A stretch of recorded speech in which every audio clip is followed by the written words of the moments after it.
Na szevasztok srácok, én Markó vagyok, és ebben a videóban egy olyan játékot szeretnék kipróbálni, aminek az a neve, hogy FUT16 Draft Simulator.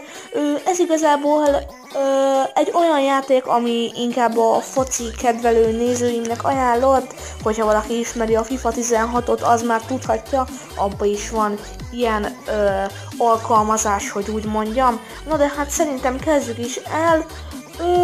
Majd ahogy játszom a játékot, majd aki még ezt a játékot nem ismeri, majd az is rájön, mert nem annyira nehéz ez a játék. De akkor szerintem el is kezdhetjük, Enter Draft. Na nézzük, akkor itt vannak a felállások, választani kell belőlük egyet az 5-ből. Igazából egyik se a legjobb, de itt van ez a 4-3-2-1, azt választom. Na mehet. Ronaldo, hát nem. Itt van egy Van Nistelrooy.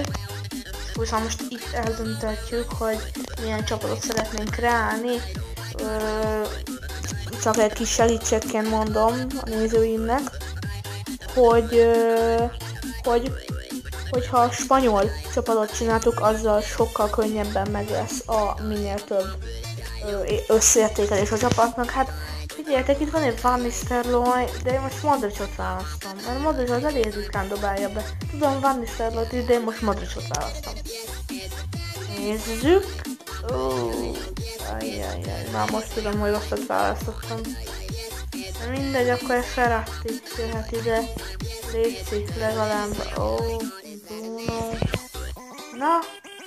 Ajjajjajjaj. Hát ez nem lesz amúgy annyira jó kis csapat. Már most is mondtam volna, hogy nem lesz annyira jó kis csapat, aztán dobott egy Ronaldot, már csak ide egy Luis Suarez. Amit persze nem ad be, mert még adna. Nézzük. Ez Máriusz Gáspár barátunk. Akkor legyen itt egy Jeffrey Bruma. Gyárdel. Komolyan egy Coentre. Hát ez így nem annyira jó amúgy eddig. Egy Dikó kapus, viszont így több lesz a zöld link a csapatban. Ideál, jöhet be. Jó, Sergio Ramos, mit kapunk itt?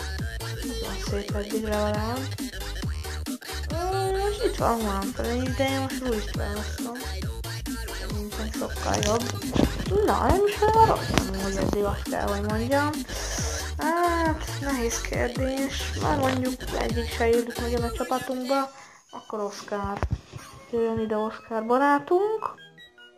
Pedro Leon, gyere, látta, ide Jaguar helyére.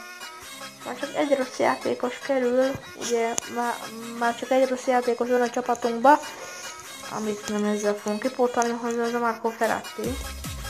Majd jó lenne, hogyha hát nem egy Portióval pótolnánk. Mondjuk egy Heffé, hát mondjuk már ő se ott játszik amúgy, de mindegy. Hoppá, Messi papa, szevasz. Szevasz Messi papa amúgy. Ó, itt egy Marek Hamsik, akkor ide jön Marek Hamsik. És hát Benzema. Mi történt itt, gyerekek? Mondjuk ott vagy Gyucsák Balázs, de most azért mi Benzemát válasszuk. És egy Asensio. Hát nem annyira jó kis csapat ez. A védelem az úgy, ami elég fullos. Itt középpályán lehetne még valamit változtatni.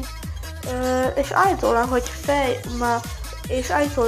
hogyha sorrendben rakjuk a játékosokat értékelés szerint, ugye csökkenő sorrendben, akkor megnövekedik a rating. Szerintem akkor csináljuk is meg ezt. Hát akkor itt ugye Marek Hamsik jöhet be az első helyre, a papi. És akkor Marco Verratti, Oscar, akkor utána jön Jaguar.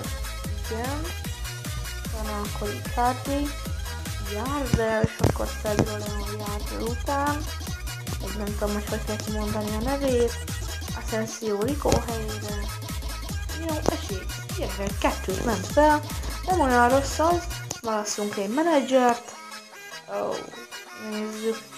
Hogyha hogy hosszan rányomunk, akkor látjuk, hogy abból a menedzserből, amilyen nemzetiségű, van-e még másmilyen.